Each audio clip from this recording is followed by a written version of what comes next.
Yo mga idol, kamusta? Sports Talk PH nga pala. Ang banat ni Lomachenko, pag-usapan natin yan mga idol. Ngunit bago ang lahat ay huwag kakalimutang mag-subscribe at i-click ang notification bell button for more sports talk.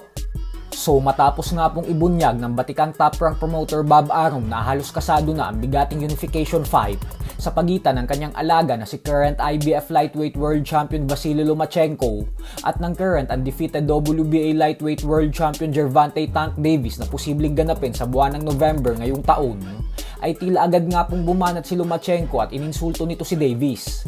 Ito po ay matapos sabihin ni Lomachenko sa kanyang latest interview na ito umanong si Davis ay sobrang daldal umano bago ang laban at walang tigil pa ang pantatrash talk. Subalit pag nasa ibabaw na umano ito ng lona, ay wala naman daw itong ibang ginagawa kundi panayan takbulag tapos hindi tumitigil sa kakayakap. Ayon kay Lomachenko ay napaka-immature at isip bata umano si Davis. At ayaw niya daw sa mga ganitong klaseng fighter kasi pinalaki umano siya sa boxing gym dati na ang pinakaunang tinuturo sa kanya ay huwag mambabastos ng kalaban at lagi daw dapat respetuhin ang kalaban kahit anong mangyari. Pero ganun pa man nga po ay sinabi naman ni Lomachenko na hindi niya daw itinatanggi na humahanga siya sa tibay at talento ni Davis sa boxing. Kaya naman excited pa din daw siya na makasagupa ito sa ibabaw ng lona sa kabila ng hindi magandang ugali nito sa labas ng ring. Para po sa mga hindi nakakaalam ay pagtuluyang naikasa ang mega showdown ng dalawa, ay asahan po natin na lalabas bilang underdog si Lomachenko. Gawa ng mas madaming fans na ngayon ang kumbinsido na matatalo ni Davis ang former pound for pound king via knockout. Ayon sa mga fans ay masyado na daw kasing matanda ngayon si Lomachenko para sa kalibre ni Davis. Habang si Davis naman umano ay sunod-sunod ang knockout na ipinapamala sa mga nakalipas nitong laban. Isang patunay lang umano na palakas pa ng palakas si Davis habang tumatagal. Samantalang si Lomachenko umano ay pahina na ng pahina.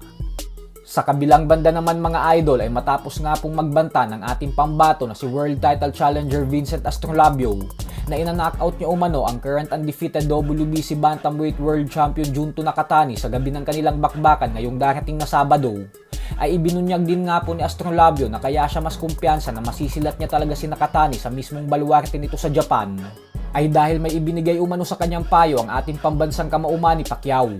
Hindi po sinabi ni Astrolabio sa publiko kung ano ang payo na ibinigay sa kanya ng 8th Division World Champion. Ika nga ni Astrolabio ay secret advice daw ito.